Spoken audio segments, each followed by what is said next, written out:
Hey, this is Gurds Hundal, and welcome to the Inner Light Project. This show is for anyone who's wanting to lead a happier, healthier, and enlightened life. Create more self-love, inject more joy and abundance into their daily life. Join me for inspiring interviews and spiritual topics so you can shine your inner light. Hello and welcome to another episode of the Inner Light Project. My name is Gurds Hundal, and today I want to share with you someone who is helping people to live a very fulfilling and transformational life. Colette Baron-Reid is a best-selling author, oracle expert, and personal transformation thought leader. She believes we all have the ability to live a happier, healthier, and inspired life. Hi Colette, I'm so grateful to have you on the show and thank you for joining us today. You are so welcome. I'm so happy to be here. I think you're fascinating, so it's always good to talk to somebody I think is interesting. Bless you. I love you as well, like your energy and who you are and your work, and just having this conversation beforehand, it just made me realize how quite similar we are. And right? Yeah, there is so much we're going to unpack today. And I was just feeling like at the beginning, I'd love to share what your life was like before you became a best-selling author and an oracle expert. Wow. Okay. Well, it wasn't planned. How about that?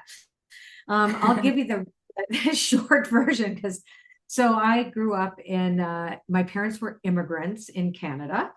And I grew up with the idea that they came with a work ethic that you have to work very, very hard, and money didn't grow on trees, and education was everything. So they chose me to be a lawyer from when I was this big.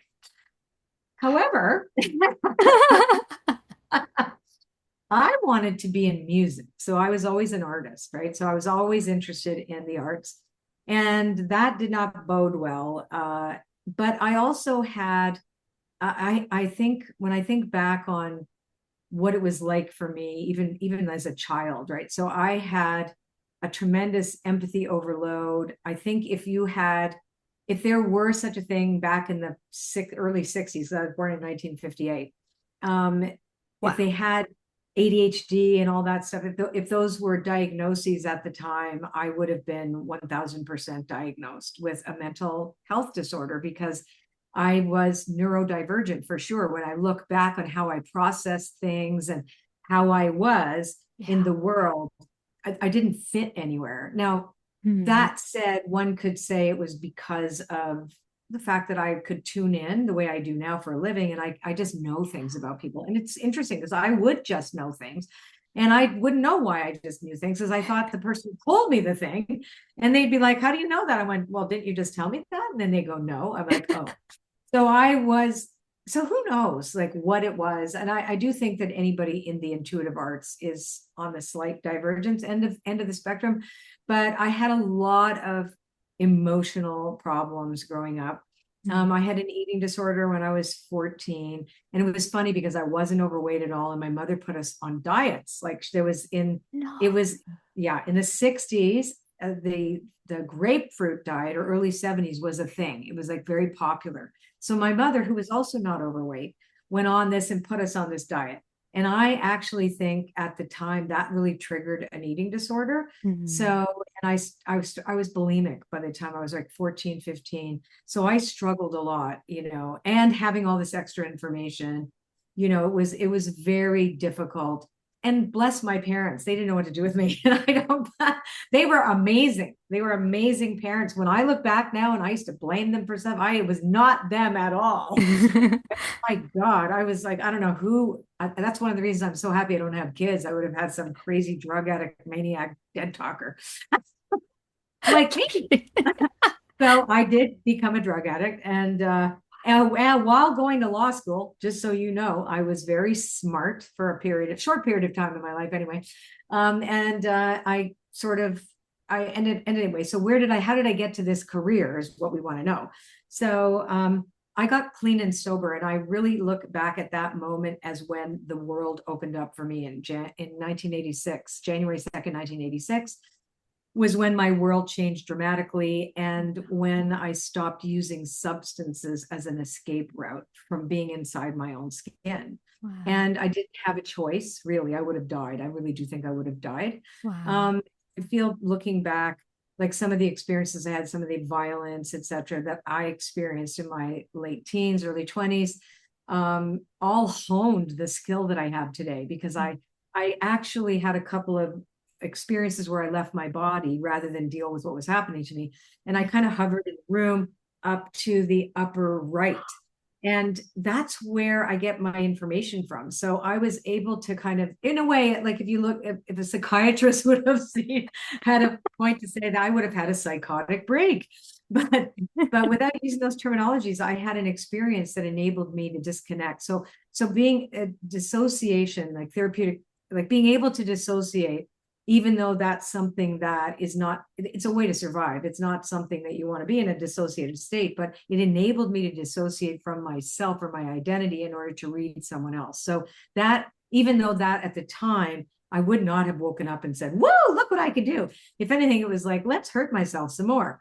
All right. So be like, I'll show you how upset I am. I'll set myself on fire. And that was kind of how I was. So I have had a lot of experiences, not that any that we'll need to go into, to have had a life where I went from being in a very sequestered, because my parents, they were quite well off. I went to a private school for 14 years. Then my father lost all the family fortune, not Wow. by his fault, by being in a business deal that really wasn't his fault. His business partner, I think, committed suicide. And Wow. he had two other partners. Yeah, it was pretty tragic. And we lost literally everything. And my parents died paupers. And it's Oh. all the hard work that they put in. But during that time, I got clean and sober and they fell apart. My mom died of a brain tumor Oh right my then from God. literally, she frightened herself to death. And my Hmm. stroke, he got dementia from basically the The time that they shock. lost everything. So that was all in my 20s. When Wow. they my early 30s, I'd already been clean and sober for a few years. I'd started Cocaine Anonymous in Toronto with a couple of other guys. And it's funny because I never joined anything, but that set me on this path. And I used to go to Unity Church in Toronto because that they taught manifesting, like they taught Hmm. treasures, they taught intentional prayer. It was really interesting. The books that they had, the New Thought movement the American New Thought movement, right? It was mostly in America. Um, Christian Science, all that. Like I Wow. was into it. Like I really believed, and I had these wild experiences, completely clean and sober. So I know now, that was real, right? Before it have been not so real. Like, how did that happen? Right? You know what I mean? Like maybe it was the acid. Right? But now that's why I laugh when everybody's like into this, like ayahuasca. I'm like, are you My kidding? Like, God, you I do not know. need that. You do not need that to have Exactly. awakened state. Hello, you Yeah. can do that through breath work. Guess what? But no. But No, anyway, no, I I could digress. totally say something about that with you because it's I'm been quite about 11 years when some of my friends started. And they're like, you should try ayahuasca, it'll help you, you'll channel this energy. And one No, you're going to time, shit your pants and throw up. And yes, you're going to have some interesting channeled experiences, but guess what? You won't change unless you go and change yourself. yeah. Go And ahead. that's Yes, and they that's told what you. happened. I almost went, then I thought, why am I putting something in my body? Like, you would put alcohol or drugs when I just have to go from within. So that's what I did. I did the work from within, but I'll explain a bit after. But I realized I didn't need something external to heal. I needed to go internally. Like I did all the Tony Robbins, walked on fire, broke boards with my hands. I Yeah. did all the crazy stuff, right? But none of that worked. It helped me to believe the power of my mind, but it didn't help me Yeah. to do the deepest work. And the deepest work I probably started because I went on my journey in 2012 when I had a cancer scare, which I'll explain in a second. But the part that I realized was when I had a kidney problem, and that was in 2015, and like my whole world changed. And I had no way that I could hide. I had to literally go from within and heal grief, ancestral trauma, you name it. I spent 7.5 years doing the deepest work, and I still do the deepest work today. But Same that's what here. I teach in 4 months now. Yeah. Yeah, same here. This is 40 Okay. years later. and I am still doing the work. And I don't like, and actually, unfortunately, there was a co-optive statement when they say do the work, it typically means something else. And no, it's the kind of work I'm talking about is a healing of reclaiming parts that I've lost that are not broken. And I really of the idea that we are not broken. We inherit ideas about ourselves and conditioned responses to the world and ways in which we embody our belief systems, whether we're conscious of it or not. And it's really about awakened consciousness. And you really, right, you don't need a substance. Now, I'm coming from a place of prejudice because I abused it before, like before I got clean and sober. But I've come to a place right now where I'm not that judgy. I do that more out of a joke, right? But I'm not, I really, however you get there, if that's how you got to get there, you'll get there, and then you have to keep doing something. So I think it's crucial that all paths are acknowledged, but eventually you have to land at the inner. No matter what you do, you've got to land where you landed, where I landed. Yeah. And it's the That's same. where everything comes from. Yeah, it's the same. Like, I think go do that ayahuasca, it's absolutely fine. But when it becomes an addiction, you're not doing it just once, you're doing it like every few months, then I kind of think, that's not good. So anything you do, there shouldn't be an addiction. It should just be the deepest work from within. Because, I'm 12 years sober as well now. I So did not know that. yeah, I'm 12 years sober, so No wonder we like each other. yeah, because Okay, well, now we're yeah. talking. Now we're cooking with gas. Yeah. And I had an eating disorder as well growing up, so yeah, I just want to, before we start, I was just going to say, I want to commend you for like doing the deepest work because it takes a lot of courage to say, you know what, I'm ready to heal and I'm ready to change. And you just went in and you just shifted and look at the work that you're doing now. That it to me is so beautiful. And I And I recognize, go on. thank you for saying that, but I got to tell you, I do it because I don't want to feel bad. So part of Mm, there's nothing noble about it. In many respects, yes, I want to be a good person, but I just don't feel right in my skin if I'm yeah. not doing the work, right? So it's really about the avoidance of pain. Yeah.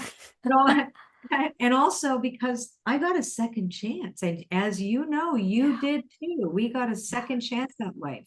Yeah. And so we have this was a gift, an unmerited gift, by the grace of the divine God, goddess, whatever you want to use. But Yeah. we got a gift that we didn't earn, Yeah. right? I didn't earn that, right? So that's why I'm committed still. I don't take it for granted. I know I could if I pick up today, I will be right back where I was many years ago. It doesn't matter. And we've seen it Yeah. happen. Yeah. So for me, it's that I want to stay alive and I want to have some value to give to other people. Yeah. It makes me feel good, Yeah, same. But it's like right? it's the awakening. We listen to it. That's the key. We actually both went, do you know what? It's time to shift. Even with me, I realized it was time to heal. I didn't know fully at that point. So basically with my journey, I grew up seeing a lot of trauma as well. I saw people in extreme states that they shouldn't have seen at a young age. And I really understand what you're saying about the 50s and how mental health was seen because when I talk to family members about it, especially as women, if Oh, you were hysterical if you thought this way, but women, I almost feel like in those days were like, how can I put it? They weren't listened to and heard and understood. If you were psychic, then there was something wrong with you. Like we're all intuitive. It's just knowing how to connect from within, and that's the feminine energy yeah, anyway. So I grew up like yeah, yourself, knowing things, but I didn't know how. Even till this day, I don't know how I know these things, but it's the universe, it's the divine right. connection. Yeah. But if I shared that with a friend growing up, they would have thought I was crazy. So And it does make us feel, I think every single intuitive or somebody who finds their way here have felt um, that they don't belong, right? yeah, In some way, that sense of belonging just isn't quite there because we are the only ones in the group that knows. My nickname was 411. Now that what that means here is if you dial 411, that's information, please. Right? So I don't think it's the same anymore, but when I was growing up, that's what you did. Just call 411 and get the information, right? That was it. So that's funny. because well, Colette will know, right? So it'd be like, oh yeah, let's ask 411. And but so on one hand, that gives us a tiny bit of inaccurate, distorted power. in a way, because it's about the ego. But on the other hand, it really is like, wow, that we don't feel like we're the same, Yeah. right? So no matter whether with family, whether your family is tight knit, whether it's not, where do we belong? And I will tell you that a 12-step program for me, first time I went, I didn't like it at all. I thought it was a cult. And then I went out and drank again some more, because I went when I was 22. And then when I was finally 26 and 27, that's when I got sober. But it was the point of when I finally got there, I really got that I was with a whole bunch of misfits, and we were all there for the same reason. And every single person's story, I could identify with it. And I finally belonged somewhere. And it nothing separated me. And it was not even about the booze or the drugs or anything. It was about the spiritual malaise and the spiritual healing that could come with self-reflection, ego deflation, right? Like bringing the sublimation of the ego. You know, that's that prayer, thy will be done through me, or is it relieve me of the bondage of self so that I may better do thy will, right? Relieve me of the bondage of self, right? That's what it's about. We're in the ego. And then when spirit gets a chance to step in, it's a partnership. And then the whole world, I used to think, what happened to everybody? They're so amazing. The people are so nice. But nobody, it's all changed. Yeah. No, I Right? understand what you're saying because What I when I mean, look right? around, I'm like, everyone has a gift, but they can't see it. So in 2012, I walked away from a career in journalism because I just had enough of the toxic news. I wanted to help people. I wanted to be a Yeah. health journalist. That was my whole narrative. I'd even worked in a pharmacy when I was at university. So I was always just serving without realizing. And people used to always tell me their problems when they handed over their prescription. And the pharmacist Right. used to shout at me, and I'm like, I just took the prescription. I didn't say anything. Yeah, yeah, Yeah. yeah. I'd go into the supermarket, everybody would tell me their issues, and I would just be like, what is it about me? But again, I didn't really, oh, so cute. Yeah, yeah. Go ahead. Keep Oh, talking. so She cute. just, And she has a little heart condition and she so needs cute. to be held a certain way. So I gotta hold her Adorable. But back. oh, but yeah, so I didn't realize I had this gift, and then in 2012, I'd had enough of the journalism world. I didn't like how I was being treated. I'd collapsed in the office. I'd made plans to leave a few months later, and the universe always has a plan. Oh And in yeah. 2012, Not ours. yeah, Not the same one as we have. and But again, it like has a yeah, everything, there's always a plan. Like even when I had the eating disorder growing up, it wasn't actually about the food itself. It was because I had no control over my life, and that took me years to me realize that. too. Same, it's Right? always about control. Yeah, it's because we felt like our life was out of control, and that was the only thing that we could control at that time in our life. So by the time Yeah. I got to 2012, I was just about to turn 25, and I'm sat in the hospital, and I have a cancer scare, and I'm like, oh my God, my life's gonna end. I'm like drinking excessively, thinking, oh my God, the world is just, I'm gonna die in my mind. And then I'm sat there and I feel sorry for myself. And I Yeah. say, what have I done to deserve this? And a voice says, you created this. I look around the room, there is nobody there. I'm thinking, oh my God, I'm going crazy. So I kind of think, okay, right, ignore this mindset. Let me just carry on. Get my results. They misdiagnose me. And I run out of the hospital and I hear the words, it's time to heal. And I remember, Oh yeah, yeah, I totally understand that. That's the yeah, call. that's I the had a quality. similar experience. It's a voice, a disembodied voice, and you're like, who Yeah, said that? yeah. Yeah. And you think, oh my God, is it me? But okay, I'm just gonna go with it. And I ran home and I literally spoke to a friend and I was like crying my eyes out, like, I'm fine, I'm gonna be fine. Went home, I looked in the mirror and I said, it's time to heal. And I cried my eyes out. And I don't know how I did this, Colette. I wrote 30 pages in 7 hours and I saw all the patterns of my life and I realized I need to change. And I just went on this trajectory, ended up having a radio show, working with young people. Like it just blossomed and we were doing like Reiki on the radio, you name it, everything. And it was just like coming back home to myself. And then I became sober. Then I became a vegan. Like the journey just transformed. I tried doing a vegan, but it's funny.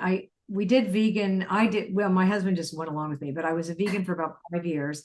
But my body and it just didn't take to it. And then I did vegetarianism. But then I had gone to see this healer in LA, and I was never going to eat. I've never hurt an animal. Like I went on this tangent where it's like, oh my God, like I wouldn't even have a leather purse. But then he had, I've since then just calmed the heck down. But this, yeah, I was totally insufferable. So when I went to see this healer in LA, and he said to me, he goes, you don't eat meat, do you? And I said, no. He goes, you know, first of all, your blood work, because he's an actual doctor. And he said, your blood work is really off. But Wow. what is your background? And he says, like, I told him Canadian. He goes, no, no, no. Your parents. I went, well, my dad is Serbian and Mongolian, Wow. and their blood is Polish and French. Oh, wow. But when you look at my DNA, for example, I'm 83% Southern Slavic, right? Southern Slavic. And Wow. because they don't test in Western Asia, but the Mongolian, I know that's true because it was my great grandmother. But Wow. anyhow, and they all eat meat, like they're meat eaters, Wow. right? So he said, just have a small piece of meat. Now I know this is going to turn you off, but Yeah. for some people, I said, okay, I'll eat just a tiny piece. And I cried in a restaurant. I cried, Mm. and I ordered a little piece of steak, and I turned into a vampire, and I ate 16 ounces of red bloody meat, and I had never felt better. It was as if somebody woke me up. And so I realized, and I was so ashamed. And Mark, my husband, said to me, you're not going to cry every time we go out. Are you going to cry every time you see meat?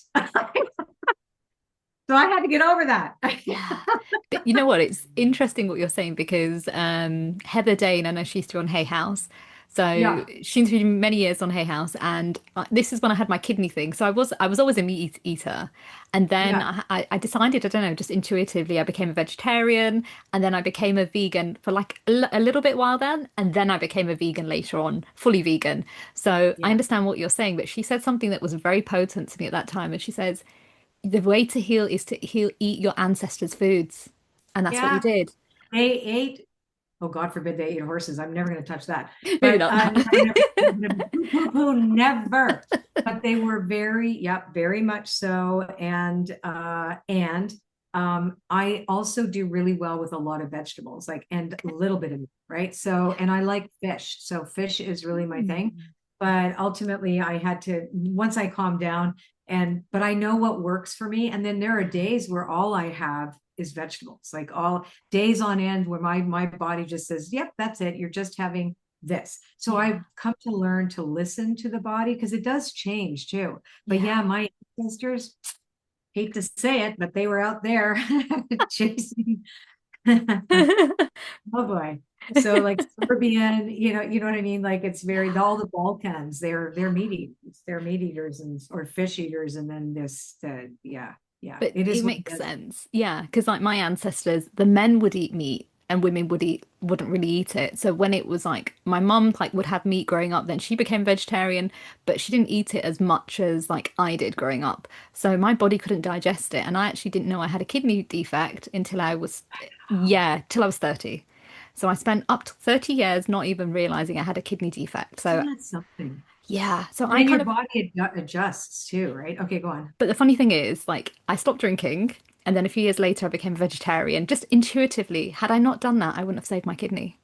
Because, Oh, thank God. But yeah. yet, thank God the body. And I've stopped, like, again, like I really was insufferable. Mm. I was one of these, overnight smug vegetable eating people. Yeah. And then I wasn't. And then I was like, whoa, I actually learned a lot because I was afraid. I think I realized that when we get that uber virtue signaling, it comes from fear, right? It really Yeah. does. It comes from fear of being left out or not belonging or feeling like, oh, I have to get it right. What's the matter? Bizoo. Sorry, she's shaking. Both my dogs have issues. My little black one that you saw has a heart condition and she shakes. The other Oh. one is going to see a neurologist on Thursday because she has seizures. So I always end up with the sick ones, but that's all right. I love them to pieces. And it's like they pick me. There's that sucker in Canada. Let's go get her because we know she's going to keep us healthy as she can, even if we It's get to. it's the cancer side as well. My mum was a nurse, and you guys have a very maternal energy of looking after animals and kids. It's that energy that you guys have that naturally draw people that need help. One of the things that I just want to close up when it comes to the food conversation because we Yeah. are having it. But one of the things that I do, and that I because I have a farm, so the neighbor up the road gives me fresh eggs, Oh. right? Fresh. We do not eat. Even in a restaurant, I will ask, where did you get this? Like, so I won't eat anything from a factory farm. And I'm privileged that I can say no to that, right? There's a lot of people who are not in the same position as I am to be able to say no, Yeah. right? But we only, if we are going to have meat in the house, it comes from, we already know the cow. Do you know what I'm saying? So Yeah. we know they've been humanely raised. They've been, even when we lived in the States, when we were in New Hampshire, they had something called smart chicken. And I remember thinking, they said, well, they're organic chickens, but they are not, when they're, when it was time for them to be food, to become food, they would put them to sleep and they wouldn't have fear. So, and it did, Mm. the meat tasted very different. So they gave them Yeah. CO2 so they would just fall asleep. So Yeah. these little birds would go in there and I was okay with that. So I had to really struggle because that was when I started eating meat again, because Wow. I still maintained, you know, the best of my ability, but I'm not perfect at it. I have a leather purse. I have this, I have that. You know what I'm saying? I Yeah. stopped being like, I'm never going to get it 100%. So what the hell? I have Yeah. faux fur that looks just like fur, and that's, so it's like, it is what it is. I just think at this stage in our lives and in the way the world is, there are way worse things to think about.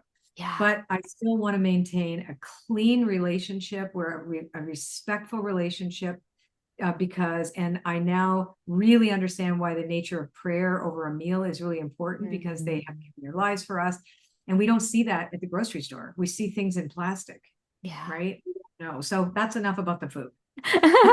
No, so, yeah, I love what you're saying because what I'm picking up is everything is energy. So the food that we have is Yes. energy. So I know when I used to eat meat, I used to feel quite angry, but that's because of how the food was created or how they were killed, right? You're right. So Yes. I would feel that pain in my body, whereas now it's different. And I am so grateful. Like I do, I'm not gonna lie, I do miss meat. However, it saved my life because I intuitively, like yourself, like what I want people to realize is when we listen to our body, we heal.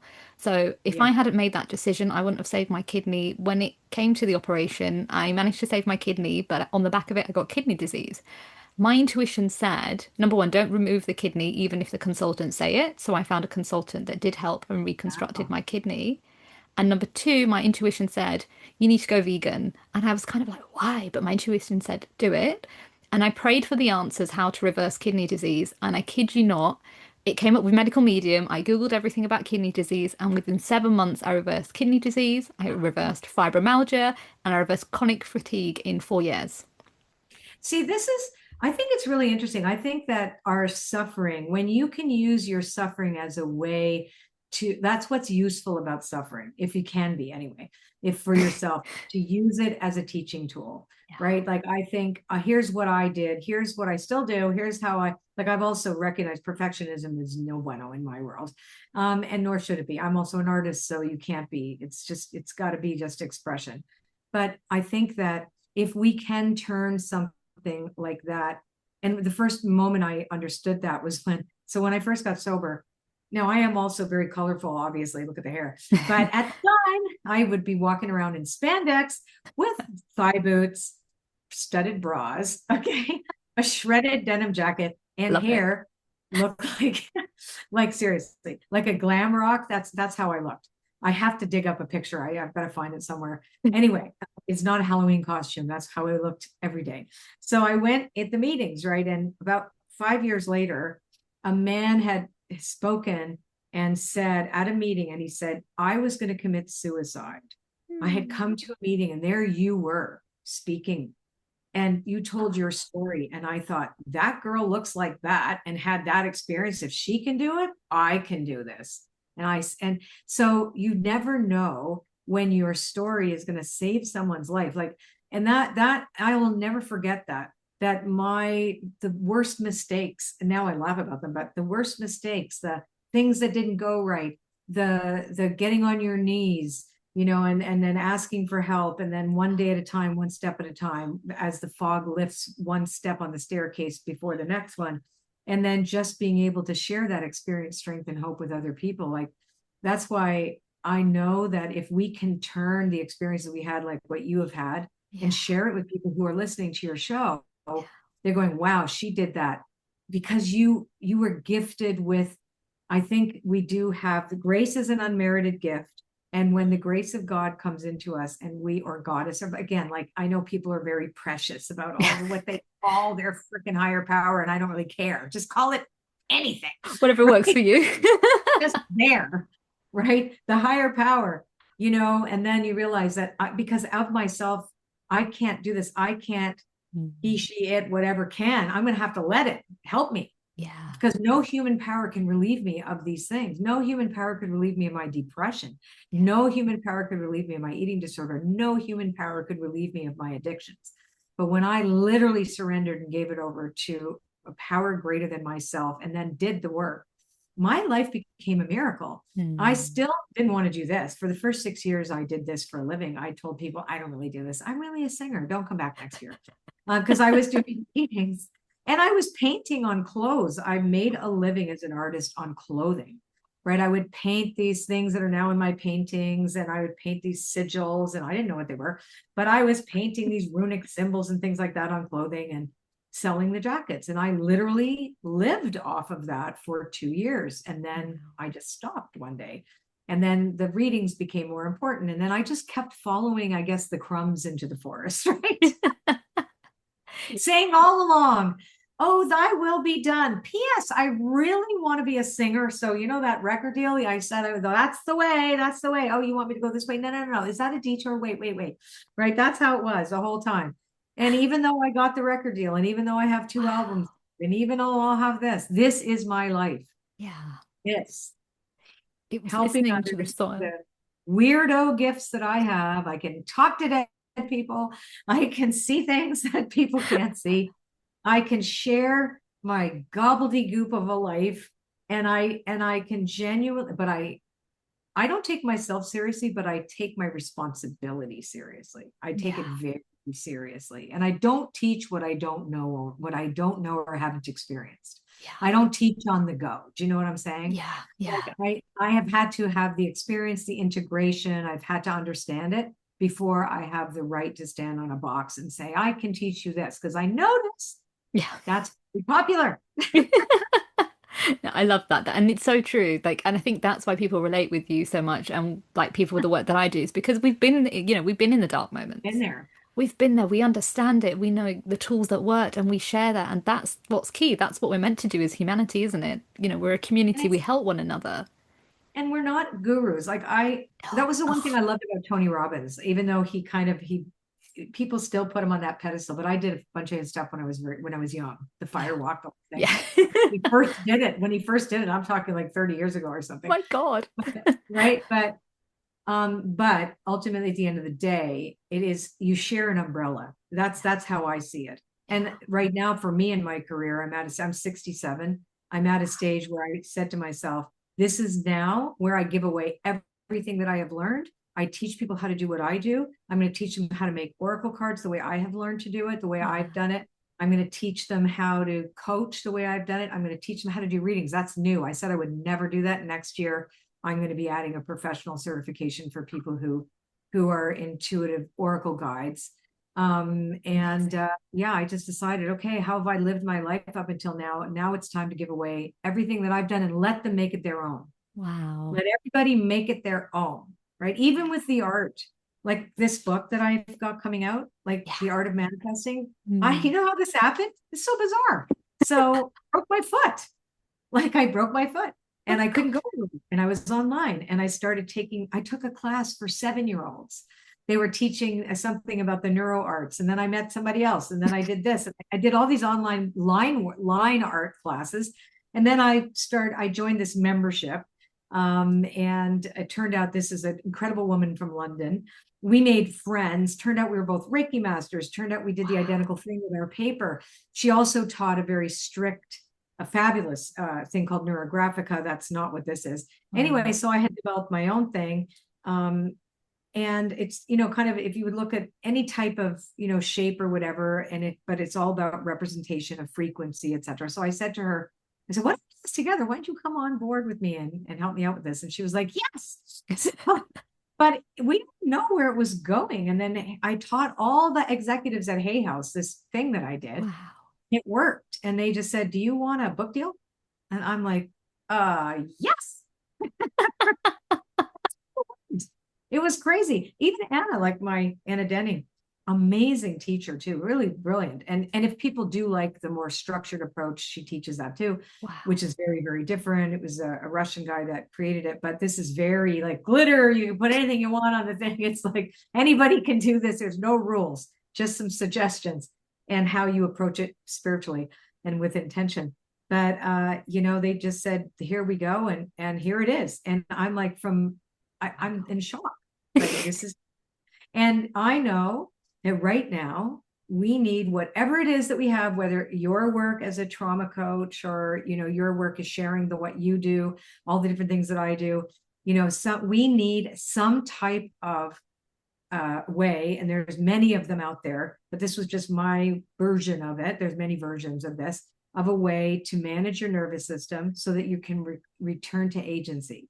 And if it means doodling with intention, to communicate with the universe with intention, and to listen back to the universe with intention, and you're doing it with a little pen and a piece of paper, then and you start feeling calmer and more in alignment, you are going to be less likely to get swept up in all the algorithmic movement to get us corralled in one particular area or another. Right, this way we still have the agency to make choices, because we're not coming from that place of how do I put that, of disconnection, discombobulation, of being exhausted and overwhelmed, and the fight, flight, freeze, fawn, or attach, all of those things create the kind of like they refoster a belief system that we're less than or unworthy, or that we should be afraid.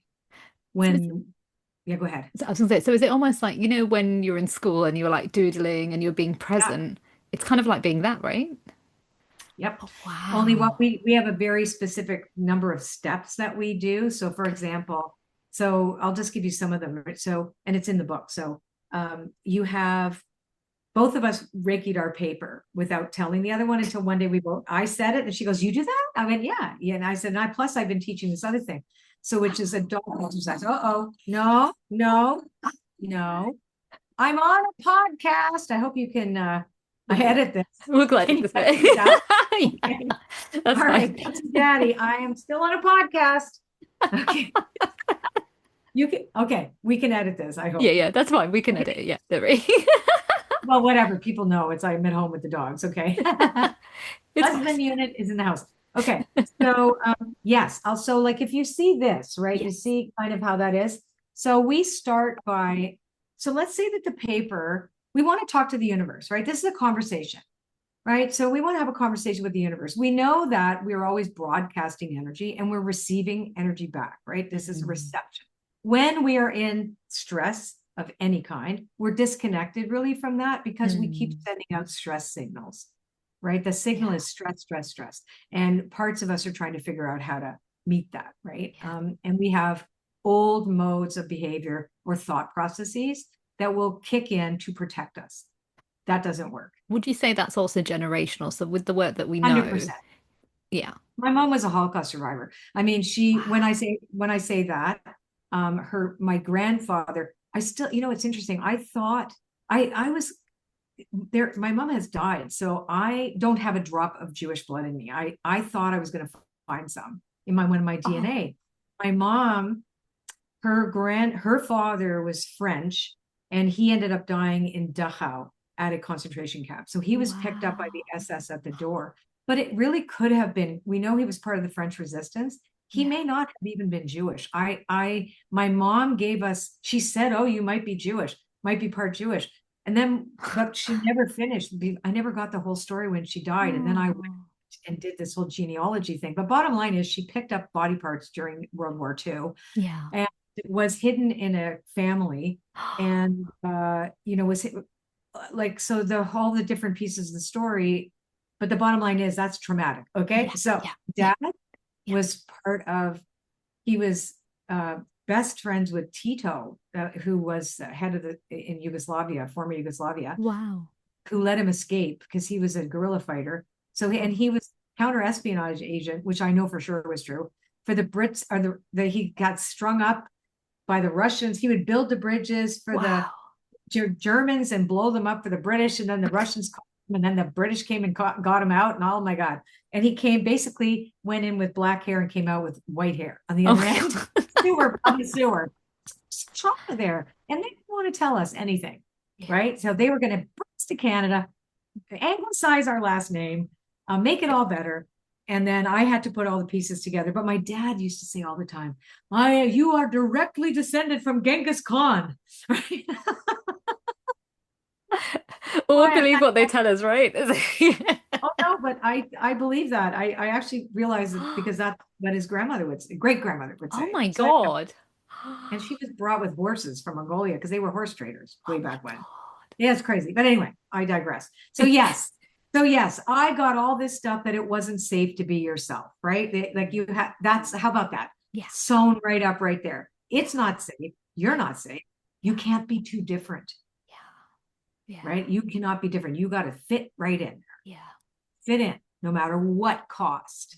And You fit. smile. Yeah. You, of course. Did I want to fit in? No. No, effing way. Right. Yeah. It's so fascinating, isn't it? You know. But I understand because my parents are the first generation of immigrants that came to the UK. My mum came here when she was 10, my dad came later when he was like late 20s. And I had the people pleasing, the sacrifice, the good girl energy, put on a show, work hard, even if you burn out. We had all of that narrative, which then messes up your nervous system because your parents' nervous system is in survival mode. That's all you Always. know. Oh my God. Always. And it was worse for my mom too when my dad lost everything. So when we go back to the art piece, Yes. so say for example, so you have this running in the background. You have your story, I have mine. I'm sure the listeners have their own stories, right? Yeah. So what do you do with that? Well, you can't think them away, Hmm. right? You cannot think they should go now, right? You just don't say that. Oh, I don't want this trauma. Thank you. Well, no, guess what? That's not going to happen. And so if you could find something that alleviates it, or at least allows you to build a bridge into something that comes from a place of safety, that's inner Hmm. safety or inner agency, which means I get to choose, right? So if you're powerless in all these other ways, how are you going to feel that you have some agency? And everywhere we turn, we have stories of being powerless to change anything external to us. True. All we see are photographs of tragedy everywhere, all like blah, blah, blah. And real, true life experience, all mixed up with the other kind. So it's all confusing. So here we come now with something to do. And I fell into it because when I got back into art, it was because I had such anxiety in 2021. I needed an outlet. I couldn't, nothing was working. It was like my breathing, the breath work, everything. I was having a hard time and dealing with all the people and the pandemic, etc. And so I started painting, and art really, it was like taking a Valium. It was art. I was lost. So I thought, ooh, you can't teach people that. But when I fell into the line work, I'm like, ooh, what if you did this as a meditation? Like, what if you just so the paper represents the universe. So you want to have a conversation with the universe. Say, okay, I can't do this. I know that part. How do I partner with the universe with this thing? So I say, okay, so how do I like ritualistically make the paper the universe? Well, you put life force energy into it, right? So you Reiki the paper, right? So you don't need to be a Reiki master or even know Reiki. You put intention that we do a whole thing with a Reiki ball, and oh yeah, it's so crazy. And then I've always taught the dot exercise, which is to question what you're being told and what you actually see. So I put a dot on paper. People stare at the dot. I've done this in front of thousands. We had 60,000 people at one of my online things, right? So it's like everybody knows that I've taught this. So you stare at this dot, and the dot then moves around the paper. It's like, wait a sec. But you can't unsee that, even if you don't know what happened. It's like, so that dot didn't move, but it moved. So what was that? Well, I don't know, but you don't need to know. The fact is that it happened. Something different is available to us, that now you've got that. Now you can't unknow that. The brain goes ding, it saw something, right? And you can repeat that, by the way. This is repeatable. Yeah. So then you put a portal, you open a portal. Wow. And then you step through a portal. This is the steps that in the book where we say this is what we do. And it's you just need to know how to draw a shitty circle. It can look like a potato, who cares? And some wavy lines, and you can do this. And in the end of the day, you'll make interesting, fascinating, just by making little circles that are not perfect all over a paper in different parts, connecting to the universe through gratitude. And it works. It works in the way that all of a sudden you can't remember what you were upset about or whatever was bothering you, because you're locked onto a communication of a dynamic between you and the universe. You are sending out gratitude, and it's grateful for you too. Why? Because it needs you to experience itself in the world of form. And if you're grateful and you're saying, this is what I want to manifest, or this is my intention to experience something, you do the form. So it's all about letting the universe surprise us. It's not about locking on to the exact thing. Right. So that's just through doodling. It's like, and again, I say just through doodling. We call it a meditative drawing practice, but I want people who are afraid that they can't draw to know they can do this. And at the very least, it will calm you down and make you feel like you have a choice again. Like it just zens you out. Like that's at the very least, if nothing else.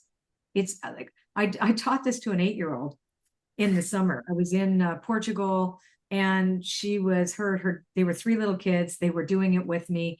And they were like, the oldest one went to her show and tell at school in London, taught her whole little class how to do it. And everybody was woo.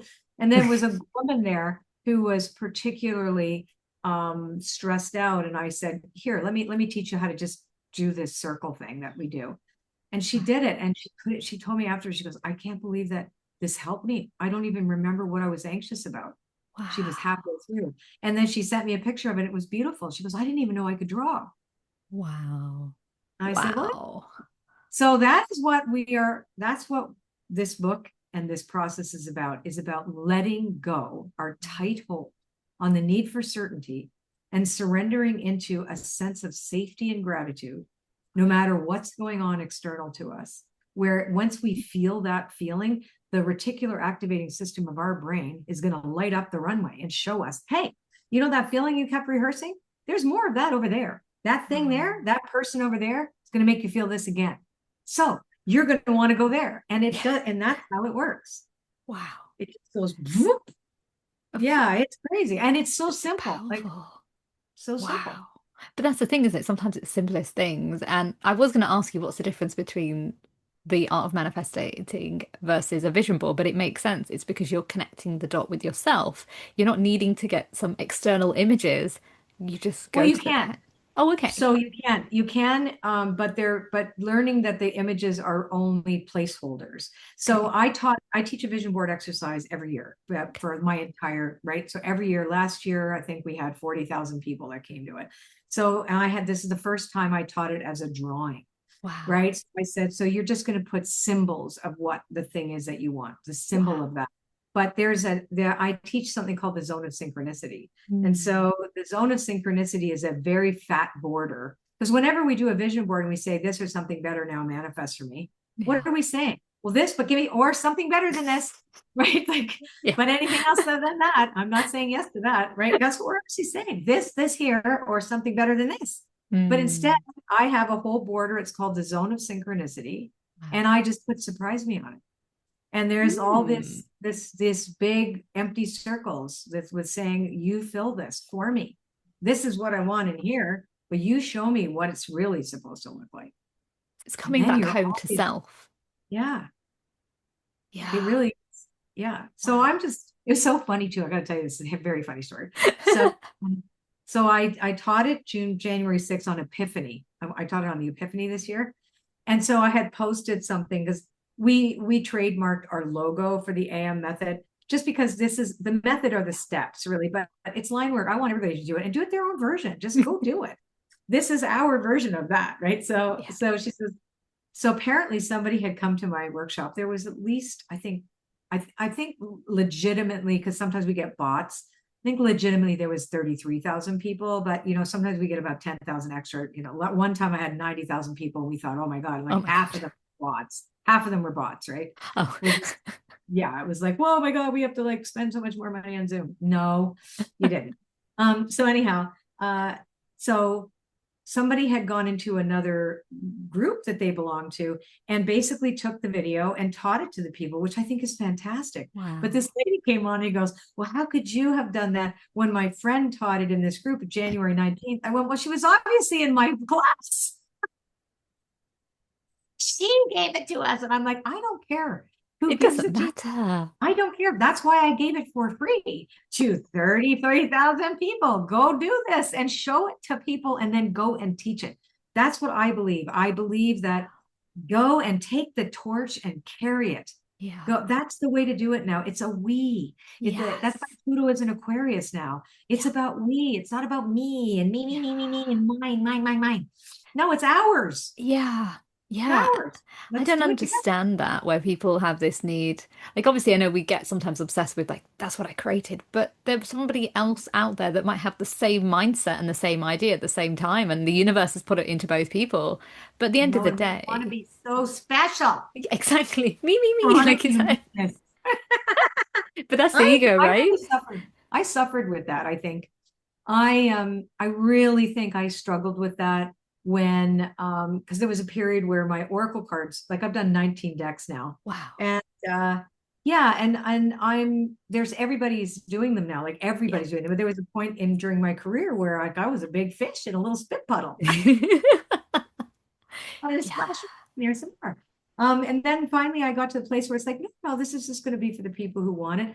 And I think that um, when I realize it, oh, I'm like, what is so unique? Well, considering I was inspired by the intersection between three ancient oracles, this wasn't my idea.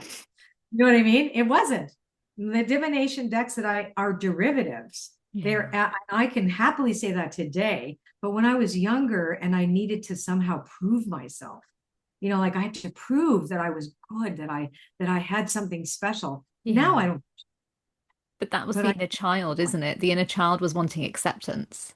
And I had the oh, same thing as well. Like where when I started my early stages, I just wrote quotes. I wasn't creating them to like how it is on social media now. It was me healing, writing, just like, uh, for you music helped you and, the work that you do helped you. Writing saved my life. So for me, yeah, writing was therapeutic and I was afraid to put it online. And when I did, I thought, what are people going to think and say? And then right. Isn't that suddenly, weird? yeah. And then suddenly people like started copying it and like how you were saying, I was like, oh my God, like that's my work. Why are they renaming it as their own? But then I realized we're all here together. It doesn't really matter. They can do that, but I don't think there's an original idea for exactly. anywhere. Nobody has. And Nobody I also has. think Yeah. we just have different ways, original ways of talking about the same things. Yeah. And evolving those things, right? So I really don't have chronic uniqueness disease anymore. But I think it was going I, back to that inner child thing. We both wanted yeah, acceptance, and now I don't need the acceptance. acceptance, right? No, no. But No. I did want that. There was a period in my career when I was younger where I wanted to be something. Same thing with my music. I wanted to be somehow, it would redeem me somehow, like make me, it wasn't about being special. It was about making me whole. Yeah. It was never about being special. It was never Mm, that. I never wanted to be famous ever. I could care less yeah. about that. I Yeah. always say I'd rather be that band that fills out that no one's heard of that can fill an arena, but knows who the hell they are. Right? That's what I want. Yeah. I I used to totally say to understand. my husband, I want to be Motorhead. Because who the hell's heard of Motorhead? I've heard of them. Like you've heard of them. But you know what I mean? Like they've never been on Billboard. They never had a number one anything. Right? But then the guy died, so I can't say that anymore. I'm getting older. But yeah, it's the idea of that sense of each one of us is special in our own right, in that we are uniquely Yeah. here for a purpose. And Yeah. that isn't about being the top of a cherry heap. It's not about that. It's not, that's why influencer stuff, that's why it's unfortunate. I wish I was different, but I really don't like social media.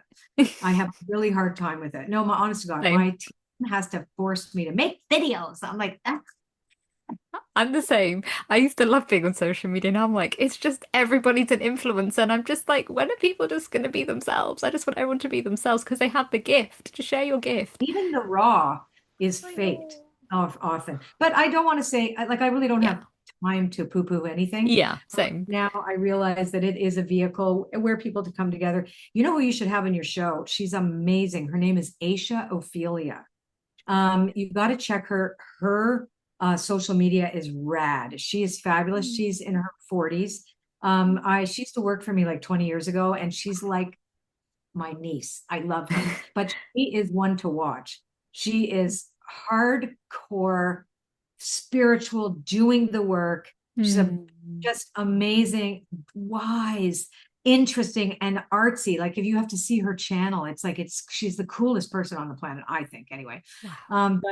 And she's really worth talking to. I think she's like a triple Scorpio. I think you would love her. Wow. And she's really got the finger on the pulse because there's a whole generation. You're probably much younger than I am. So I'm 38 this year, so I'm closer, yeah, to her age. yeah, Yeah. you're much younger, closer to her age. So you're a different generation than me, right? So I'm an old timer, if you would call me that, even in the program. But I know I look younger, and I've never had any work. It's because I have a fat face. That's it. But I think it's your but energy and the work that you it is do that probably, and makes you look younger. I Yeah. refuse to grow up ever. So yeah, but I can tell you, yes. So your generation are the generation that's, I think, the most important ones. So Hmm. the ones who are the new moms coming into the new motherhood. Rebecca Campbell's also amazing. Love her. So your generation are the leaders. Like I'm Mm. the one who's going to give away my secrets to you guys. Like, do you know what I'm saying? Like, here, come and learn, take it, make it your own, and do something. And you have your own anyway. You don't Yeah. need me. But my Yeah. point is that you are the new artists, right? To take the old information and Mm. make it into something new for these next generation. And Yeah. I think it's so crucial that you guys are out there. Aisha's out there. You're out there. Rebecca Campbell, she's 44. Yeah.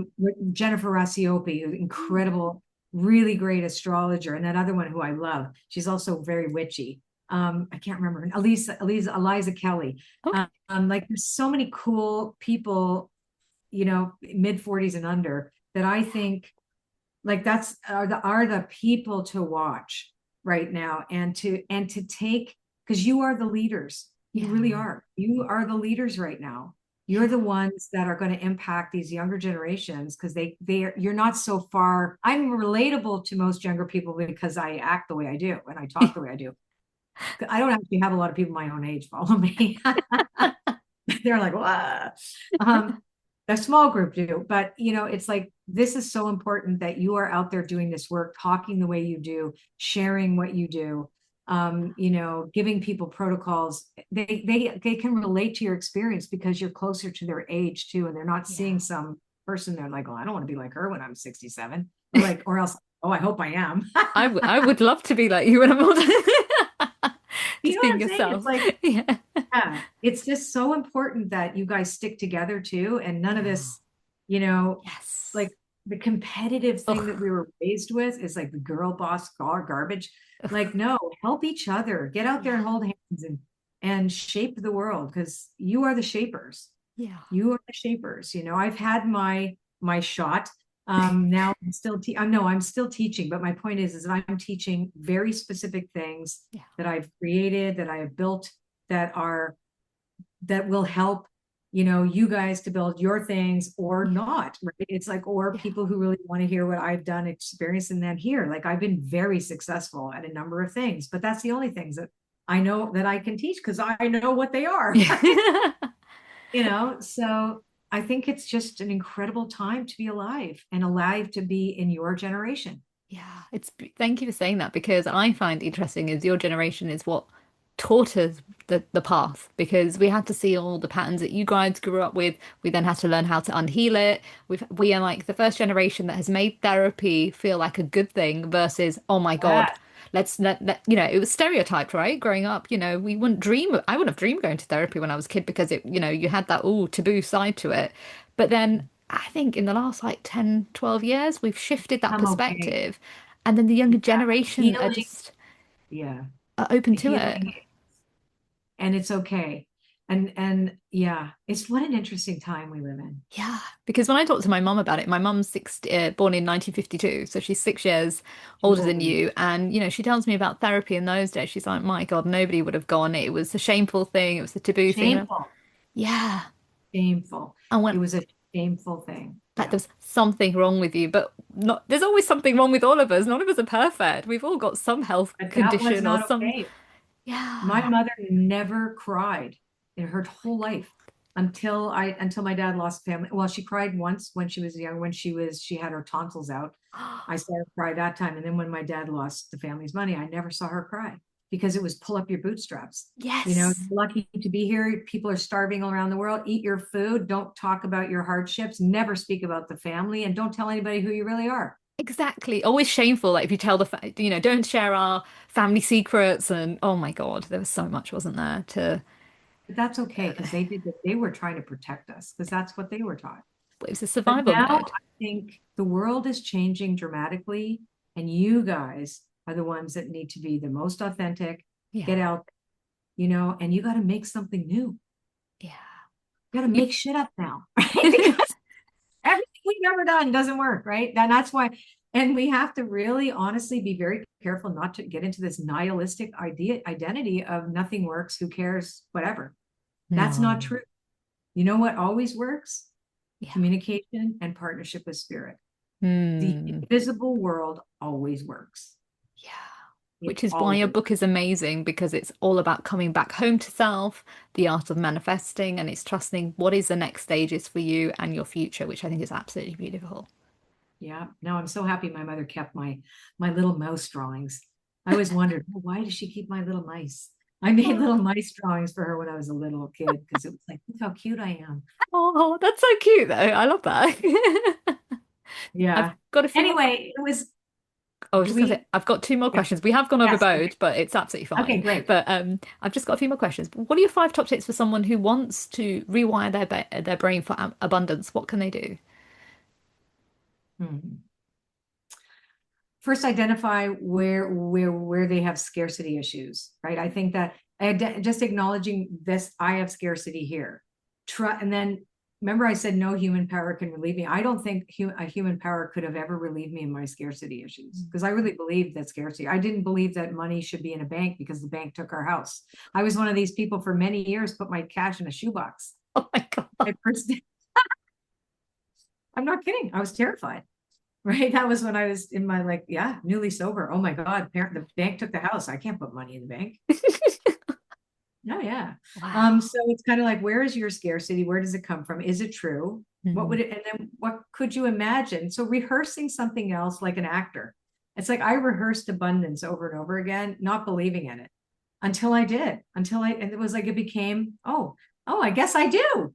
Right. And whatever. And then also to understand where you bump up, where's your container. I teach a class called The Spirit of Your Business, and we actually talk about the spirit of money and the container that actually you have around having that, right? Like, Mm. what does it mean to have it? And so when you have compassionate prosperity, when you think about that, especially in the spiritual world, we always have a big chip on the shoulder, like, oh, I shouldn't be making money at this. Well, yes, you should. Um, but imagine that when you spend it at the store, it's going to help somebody else.